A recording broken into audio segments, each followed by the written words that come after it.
3 invités avec nous chaque soir pour décrypter les mouvements de la planète marché. Céline Picmal-Prade est à nos côtés, présidente de Picmal Houghton Investments. Bonsoir Céline. Bonsoir Grégoire. Hervé Gouletker nous accompagne, Senior Economic Advisor chez Accuracy. Bonsoir Hervé. Bonsoir Grégoire. Et Igor Debac qui est également à nos côtés, dirigeant associé chez Vital Épargne. Bonsoir Igor. Bonsoir Grégoire. Merci à vous trois d'être là ce soir.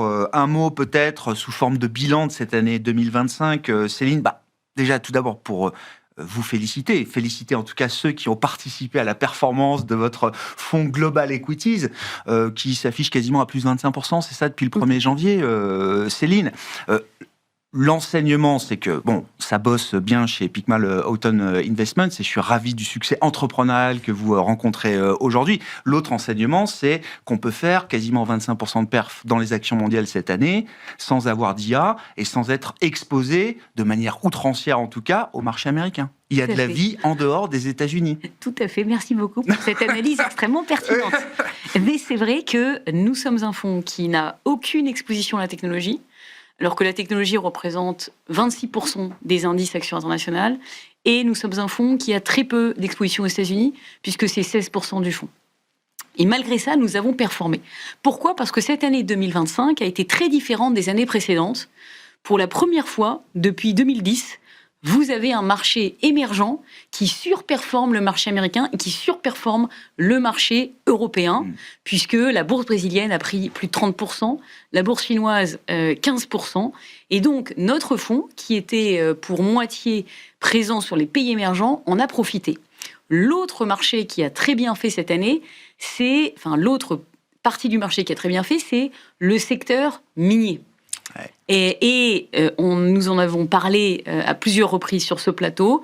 Le secteur minier était particulièrement délaissé en début d'année. L'or s'est envolé de plus de 50% cette année et les minières de plus de 100%. Et nous avions à peu près 20% du fonds exposé aux minières. Nous continuons à maintenir cette exposition aujourd'hui, malgré l'excellente performance de cette année. Troisième enseignement de l'année, c'est que vous avez aussi un vilain petit canard qui était haï depuis très longtemps, qui s'appelle le Japon, dans lequel il se passe quelque chose cette année. Et là aussi, c'est nouveau. C'est un peu comme sur les pays émergents. C'est nouveau parce que vous avez de l'inflation au Japon et vous avez des salaires qui progressent à un rythme supérieur à 5% pour la première fois depuis 1989. Donc c'est vraiment nouveau. Et vous avez de ce fait des sociétés domestiques japonaises qui ont très très bien fait cette année. Voilà.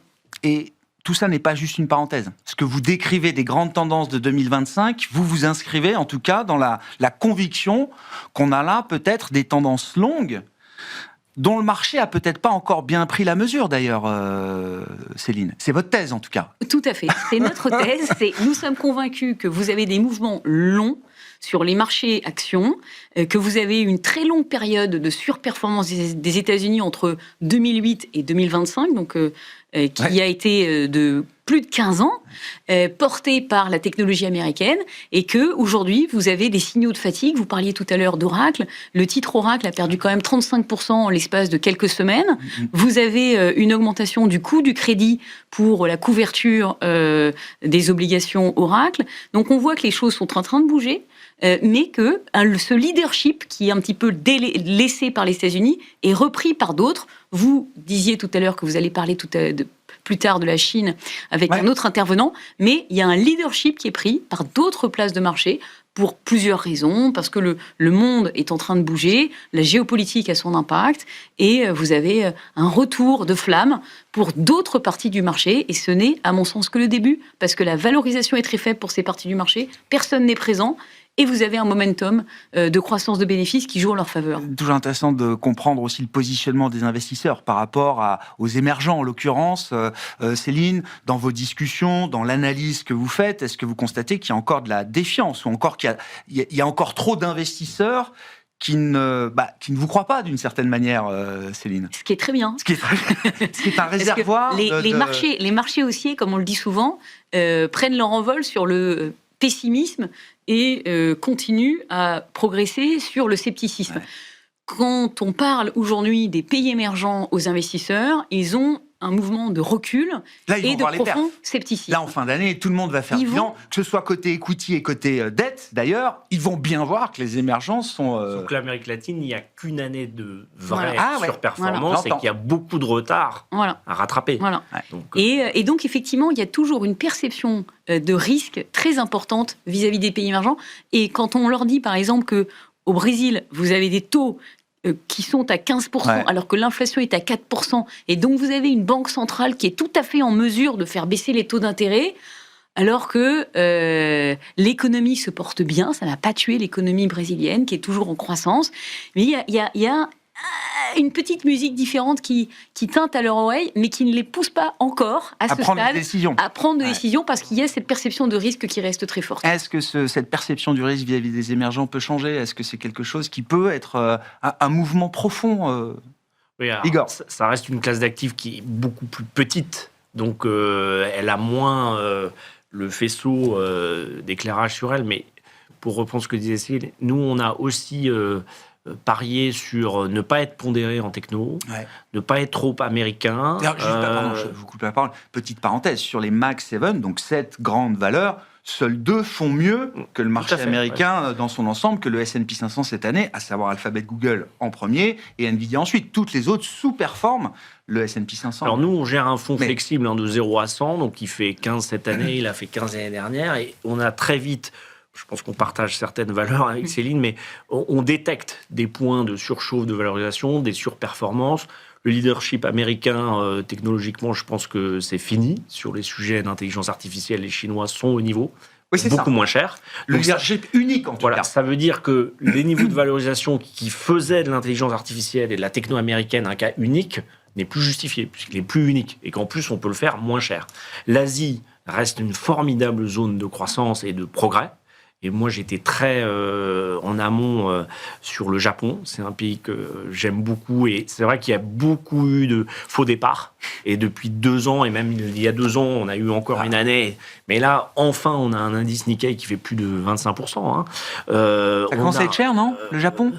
Ben oui, mais s'il y a de la croissance et de l'inflation, les profits sont nominalisés. N'oubliez jamais qu'une inflation, ça bénéficie à l'actionnaire, pas au créancier.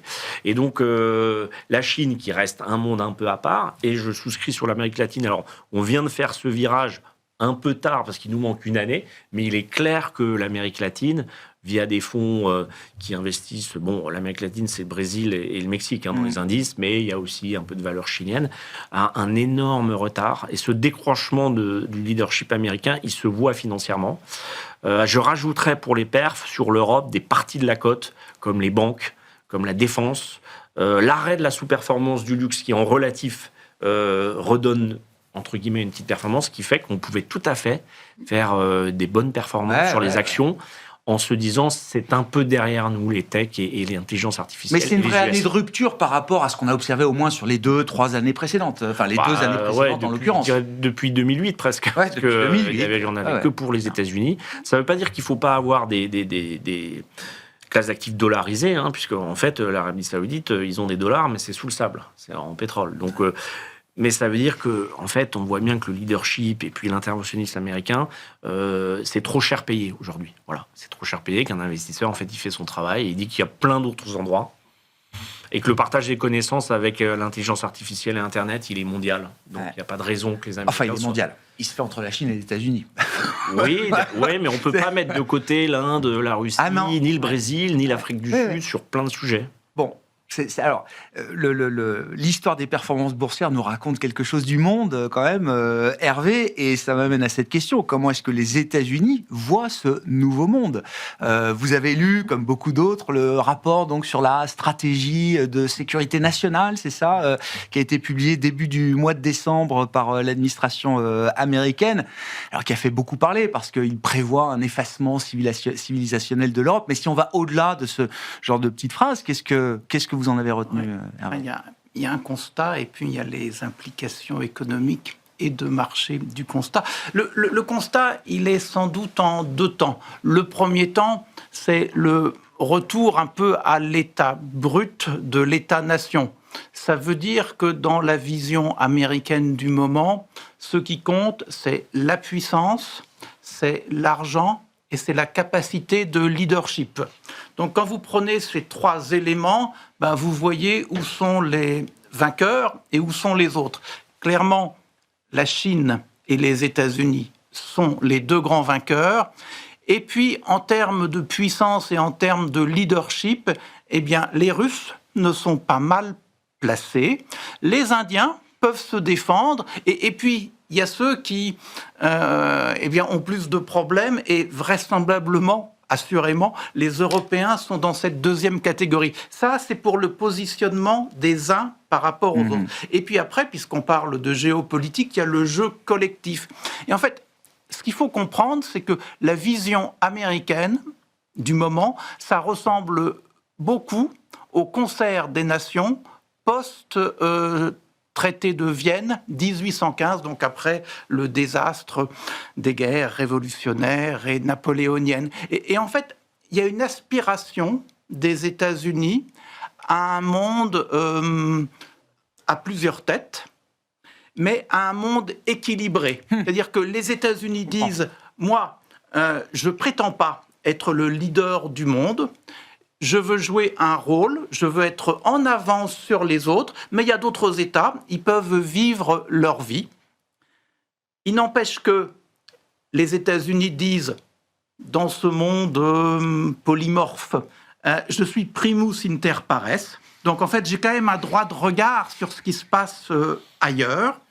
Et alors, après, on entre dans une logique, il y a les zones d'influence des uns, des autres. Alors clairement, il y a une définition de la zone d'influence américaine. Ouais. En fait, ça ressemble d'abord à la doctrine Monroe, c'est-à-dire c'est l'Amérique au sens large. Et puis après, il y a la question de l'Europe. C'est-à-dire que c'est dit très clairement, culturellement, nous sommes proches des Européens, mais il faut que les Européens soient comme nous. Si les Européens s'éloignent de nous, ce ne sont plus des alliés. Donc en fait, on a un rôle d'allié à confirmer. Et puis pour le reste du monde, tout se passera bien si on laisse les Américains faire leur petit commerce. En fait, qu'est-ce que ça veut dire ? Juste, Hervé, être allié des États-Unis quand on est l'Europe, qu'est-ce que ça veut dire du point de vue américain ? Est-ce que ça veut dire, par exemple, sur un sujet comme la défense, et on va pouvoir peut-être parler de cette stratégie d'autonomie que recherche l'Europe aujourd'hui, du point de vue américain, ça veut dire... Alors, bien sûr, prenez-vous en main, augmentez vos budgets de défense, mais pourquoi faire ? Pour construire une industrie européenne de la défense ou pour acheter toujours plus d'équipements et de matériel américain de défense ? Ce qui est aujourd'hui le cas dans la plupart des pays européens, bien sûr. Ce n'est pas précisé, mais clairement, c'est une doctrine centrée sur l'État-nation. Donc si c'est centré sur l'État-nation, il faut comprendre que l'Union européenne n'a pas vraiment sa place dans cette logique. Donc vive les pays européens, je ne dis pas à mort l'Union, mais il y a un peu de cette dimension-là. Mais non, ce qui est important, c'est que les Américains, tout en contrôlant leur sphère d'influence, veulent un monde qui reste ouvert à leurs intérêts. Et puis, il y a des zones qui sont sous leur protection. Donc, à mon avis, en termes de marché, ça veut dire que l'ère néolibérale change, certes, mais avec tout de même cette volonté que le monde reste assez ouvert. On ne se referme pas. Et puis, les États-Unis, évidemment, vont rester en avance sur le reste du monde. Donc, contrairement à ce que disent mes camarades, eh bien non, ils seront en avance, c'est là où les performances se feront. Il ne faut pas se tromper, foi de Trump. Et puis, si vous êtes sous la houlette des États-Unis, eh bien, comme aux États-Unis, ça va bien se passer ailleurs aussi. Donc, en fait, pas de remise en cause. Et puis, des zones où faire son marché en termes d'épargne, ça peut rester intéressant. Et puis, dernier point, et je m'arrête, face à la Chine, c'est un rival, il n'y a pas de doute, mais on doit pouvoir s'entendre en bonne intelligence avec le rival. Donc c'est un découplage stratégique, c'est ça qu'ils disent avec la Chine. Hein. C'est un découplage stratégique, mais on ne veut pas une rupture totale avec la Chine. C'est ambigu, mais on maintient les liens et on continue de commercer parce que, au final, c'est le mercantilisme qui l'emporte. Bon. Qu'est-ce que ça implique quand on gère des actifs, quand on est investisseur? Et peut-être que c'est aussi l'occasion de parler de l'Europe en cette fin d'année 2025, qui n'a pas démérité sur le plan boursier, avec des beaux moteurs, comme vous le disiez, le secteur bancaire, le secteur de la défense. Secteur bancaire, ça me fait penser à l'union des marchés de capitaux. Secteur de la défense, ça me fait penser à la stratégie d'autonomie stratégique de l'Europe. Est-ce que le marché commence à prendre au sérieux l'Europe quand elle cherche à franchir de nouvelles étapes en matière de construction? Je dirais que du point de vue de l'État-nation, effectivement, l'Europe n'offre plus beaucoup d'avantages, puisque c'est vrai qu'on se dirige vers cette organisation mondiale. Donc l'Union européenne fait plutôt sujet à beaucoup de critiques. Mais qu'est-ce qu'il y a Moi, je dis toujours, la réussite de l'Europe ou de la zone euro, c'est Airbus et l'euro. Et je rajouterai un troisième point, c'est l'épargne. Donc c'est la très grande richesse des ménages européens que tout le monde convoite, les Chinois, les Américains, d'où d'ailleurs le rééquilibrage du commerce mondial avec les droits de douane américains. Et en fait, c'est ça nos avantages. Nos inconvénients, c'est évidemment notre incapacité à réellement faire de la croissance aujourd'hui, notre désalignement stratégique ou notre diversité, et puis une culture de la norme qui effraie énormément finalement nos partenaires. Je mets de côté l'histoire Euroclear à voix russe qui aurait peut-être aussi, faudrait peut-être faire attention à ce qu'on fait avec notre monnaie, mais vraiment l'euro, on peut pas dire que l'euro ne se soit pas installé dans le paysage mondial. Ça fait beaucoup de bruit aux États-Unis. Ils n'aiment pas cette monnaie, parce qu'ils aiment bien voir la seule. Ils font tout pour que les Chinois n'aient pas la leur. Donc, c'est vraiment une réussite. Et après, pour faire écho à ce qui se passe sur les matières premières, le grand désavantage de l'Europe, c'est qu'on n'a pas de matières premières. Donc, on n'intéresse pas grand monde. Aucun envahisseur. Non, mais je veux dire, aujourd'hui, la lutte... Pas forcément une mauvaise nouvelle, mais oui. Plutôt, je trouve, mais la lutte, elle est sur ces sujets. Le déséquilibre majeur entre l'offre et la demande de matières premières, de métaux précieux, de terres rares, parce qu'en fait, tout ce qui nous entoure a été extrait ou est moissonné, cultivé. Donc, et nous, à part l'agriculture, où on est à peine indépendant, en tout cas en France, on n'a pas ces matières premières. Très peu. Et ça, c'est l'enjeu de demain, parce que c'est très lié à la technologie aussi. Qu'est-ce qui coche vos critères d'investissement quand vous regardez l'Europe, Céline ? Je suis totalement d'accord avec ce qui vient d'être dit par Igor et Hervé sur le fait qu'on entre dans une nouvelle ère, dans un nouveau monde, dans lequel l'Europe n'a pas forcément les cartes les mieux alignées pour ce nouveau monde. Donc, dans cet environnement-là, en Europe, ce qui m'intéresse, ça va être des entreprises qui ont la capacité de nous offrir une exposition à cette nouvelle donne. Donc, on peut penser par exemple à un Total, tout simplement. Total, on revient vraiment aux fondamentaux. J'ai jamais quitté. Voilà. Non, mais c'est une société qui est pour l'instant. On revient à la base, quoi. Voilà. C'est une société qui est totalement délaissée par les investisseurs, qui va vous offrir un coupon significatif, on en parlait tout à l'heure, et qui vous permet d'être exposé à cette nouvelle donne, parce qu'il continue à être un des maîtres du jeu dans ce qui est production de gaz, de pétrole, tout en ayant une exposition aux énergies renouvelables. Et le cœur du réacteur de demain, ça va être effectivement l'énergie et les matériaux. Parce que quand vous avez de la croissance dans le monde, notamment dans les pays émergents, il faut l'alimenter. Quand vous avez une croissance de la demande technologique, il faut l'alimenter en énergie. Et pour faire ça, il faut produire des matériaux, il faut produire le cœur du réacteur. Et on n'a pas investi dans l'exploration minière, on n'a pas investi dans l'exploration pétrolière ou gazière au cours des 20 dernières années. Donc forcément, quand on a une offre qui continue à progresser et que quand on a une offre qui baisse et qu'on a une demande qui progresse, il y a un déséquilibre. Et c'est vrai que M. Pouyanné en a parlé l'autre jour. Il y a l'Agence internationale de l'énergie qui en a parlé également, en disant « Oups, on va peut-être avoir un problème au cours des prochains mois, prochaines années. » Vous citez Total Energy comme un exemple de valeur européenne, mais demain, vous allez l'acheter aux États-Unis. Ça fera remonter un peu votre exposition au marché américain, d'ailleurs, Céline. Comment vous regardez le move ? Comment vous regardez l'idée, effectivement, d'avoir une vraie cotation à New York ? Est-ce que ça peut jouer, d'ailleurs, sur la valorisation de Total chez nous, en Europe ? C'est vrai qu'il y avait une décote. Ou est-ce que ça prépare quelque chose de plus... Il y avait une décote de place, parce que c'est vrai que les investisseurs européens sont très focalisés sur l'ESG. Donc, ils vont aller chercher d'autres investisseurs à l'international. Et ça suffit pour réduire la décote de Total par rapport à ses pairs américains ? Ça permet d'ouvrir le livre pour d'autres investisseurs. Voilà, c'est ça l'objectif. Oui, j'ai compris. Voilà, mais après, est-ce que ça va marcher ? Je pense que de toute façon, il va y avoir un moteur qui va s'allumer, qui ira au-delà, parce qu'on parlait il y a 1 an et demi ou 2 des minières, tout le monde rigolait beaucoup. Maintenant qu'elles ont fait plus 120% en 1 an, on rigole moins. La position de Total peut s'enflammer d'un seul coup, parce qu'effectivement, si vous avez à partir de 2026-2027 un déséquilibre qui se confirme entre l'offre et la demande, il n'y a pas tellement d'acteurs que vous pouvez acheter sur la cote avec une telle décote justement et un tel retour sur investissement et une explosion de la génération de cash. Donc effectivement, Total, ça peut me sembler intéressant, mais on peut aussi aller chercher des sociétés financières en Europe. Alors, on en parlait tout à l'heure, il y a encore beaucoup de sociétés européennes exposées à l'Europe qui ont déjà très bien fait, mais vous pouvez avoir en Europe, notamment en Angleterre, des sociétés comme Standard Chartered qui sont exposées à l'Asie et aux pays émergents.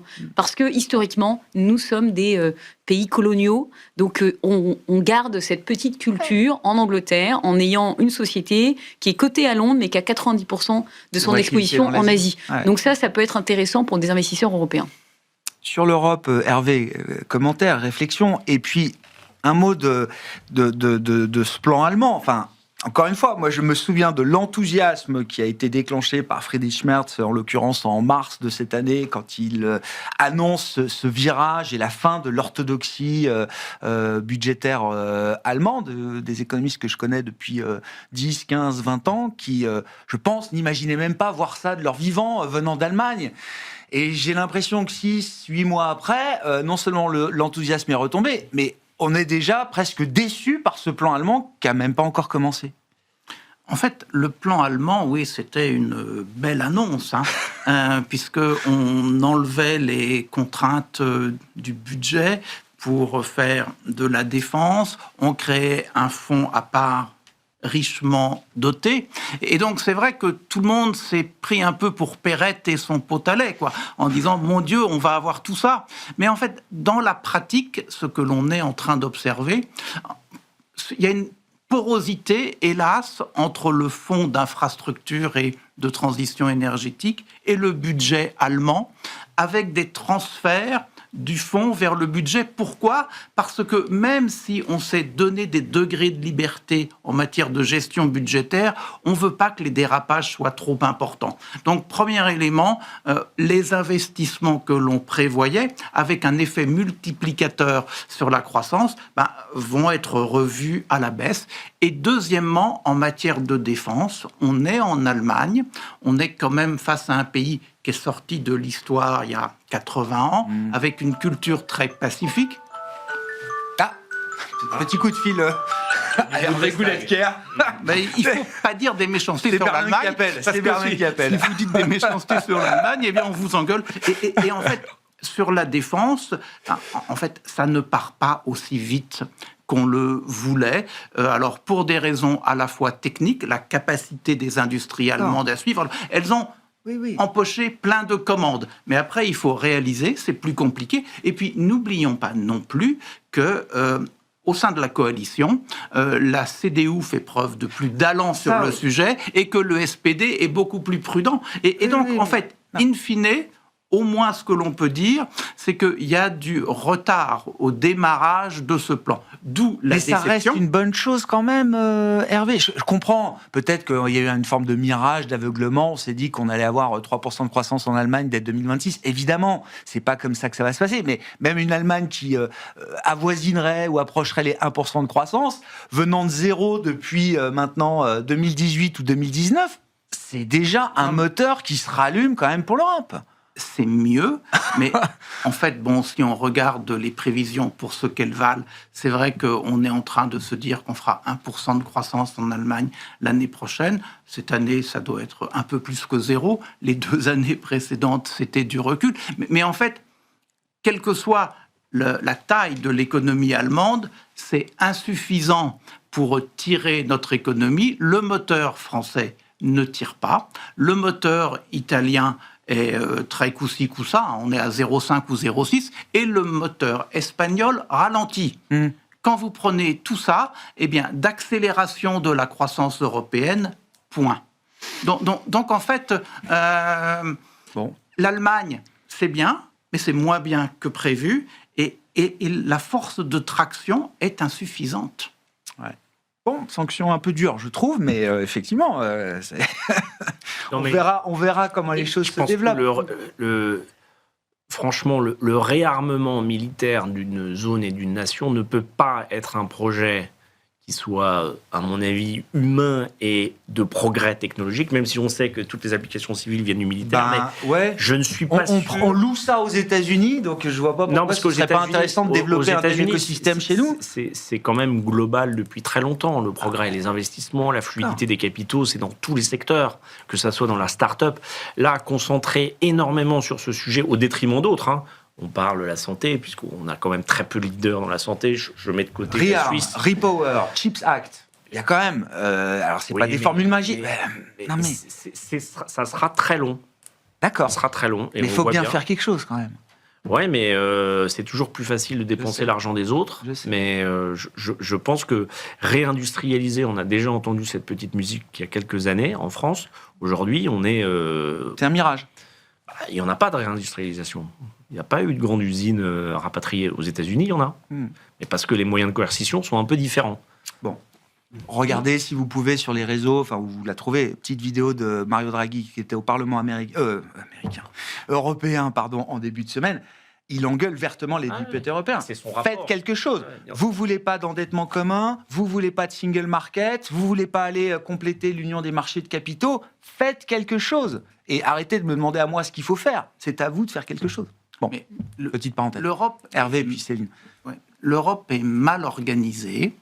On le sait. Pour que l'Europe bouge, il faudrait en fait que l'on accepte de transférer moult compétences à Bruxelles, et je dirais culturellement, politiquement, c'est infaisable. Et donc, à ce moment où il faudrait faire preuve de beaucoup d'allant, en fait, on n'en est pas capable. Donc, le constat, il ne peut être qu'amer. Et donc, au niveau de Bruxelles, où on n'a pas de territoire, où on n'a pas d'armée, où on n'a qu'un tout petit budget, on fait ce qu'on peut, on fait des rapports et des règles, mais on ne gère pas une économie uniquement avec des rapports et des règles. On a Euroclear où on stocke les actifs russes gelés, voilà, c'est ça. Pas que. Bon, pas que, non.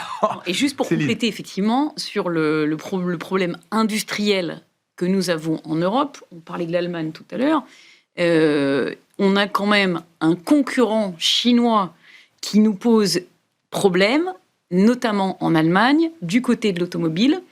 Et il n'y a aucune certitude qu'on arrive, au cours des prochaines années, à rattraper ce retard, compte tenu du fait qu'en Chine, ils ont intégré un avantage industriel, notamment avec un niveau d'automatisation très élevé, avec l'intégration de l'intelligence artificielle qu'ils ont déjà mis en place dans leur chaîne de production, ce qui leur permet d'avoir fait baisser leur coût de production par produits sortant des chaînes de production chinoises de façon spectaculaire au cours des dernières années. Donc même quand on parle de reshoring ou de relocalisation, il faut avoir en tête que des industries qu'on rapatrierait, il n'y a quasiment pas d'emplois qui sont générés.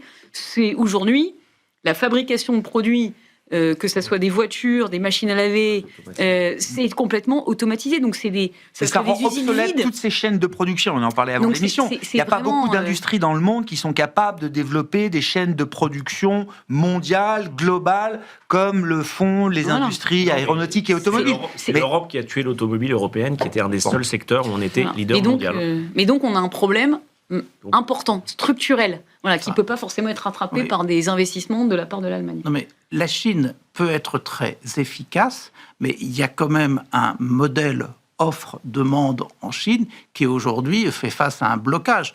On produit de plus en plus efficacement, on ne veut pas, si ce n'est de façon formelle, relancer la demande intérieure, et les marchés extérieurs sont quand même en train plutôt de se fermer. Donc en fait, la Chine va être... Le marché américain, oui, mais j'ai l'impression que le reste du monde, c'est très largement ouvert à la Chine. On ne va pas pouvoir inonder de produits chinois le monde. Alors après, les autres ont moins de capacité de refus que les Américains. Mais en fait, Macron, à Pékin, il a quand même été clair sur le sujet. Bon, C'est le sujet de notre prochaine interview. Gardons 5 minutes pour discuter de la Fed. Hervé, baisse de taux. Enfin, ma question, c'est quoi le schéma monétaire de 2026 ?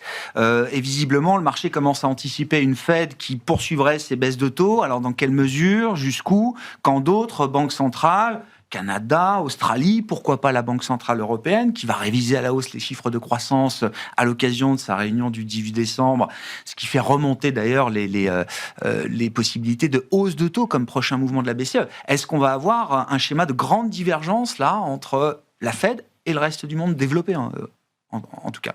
Alors, je pense qu'on est à un moment où toutes les projections sont très fragiles. Parce que du côté de l'économie, les prévisions des uns et des autres se ressemblent toutes. Et en fait, elles sont, dans un monde très compliqué, elles tiennent à peu de choses. Est-ce que la croissance est supérieure à la tendance de long terme ou inférieure ? En fonction de ça, ça peut me donner une marge de manœuvre pour baisser ou arrêter de baisser les taux. Et puis pareil pour l'inflation. Est-ce qu'on sera au-dessus de la cible, en dessous de la cible ? Donc on voit bien que quand on prend le cas du Royaume-Uni, quand on prend le cas du Canada, vous vous dites la croissance, elle est plutôt au-dessus de la tendance. L'inflation, elle est comme il faut ou un peu trop forte. Il n'y aura pas de baisse des taux. Au Japon, les taux sont très bas, l'inflation s'est peu ou prou normalisée, voire plus que ça, et donc on n'aura pas de baisse de taux non plus.